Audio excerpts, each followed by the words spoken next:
Ismam cycle পেয়ে মহা খুশি তার দাদির কাছ থেকে। সারাদিন সাইকেল নিয়ে পড়ে থাকে এখন। তার বয়স এখন 4 বছর। দেখি তো ভিডিও দেখি করতেছে, তোমার ভিডিও করতেছে।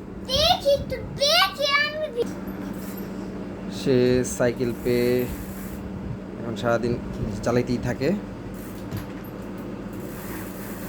আর 1 বছর পর তার 4 বছর হবে। 1 মাস আগেই সে গিফট পেয়েছে তার দাদির কাছ থেকে সাইকেল।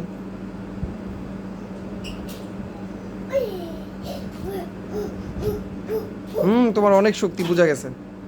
সাইকেলটা অনেক ভারী কিন্তু সে খুব সহজেই উঠে ফেলতেছে। হ্যাঁ থ্যাংক ইউ, ভেরি গুড। বাবা দেখো হ্যাঁ বাবা, দেখছি দেখছি। আমাকে একটু দেখ তোমাকে তো সব সময় দেখি বাবা। দেখি একটু হ্যাঁ, ইউরে বাবা। হ্যাঁ না ঠিক আছে, ইয়ে করা লাগবে না। ওকে, বাই বাই।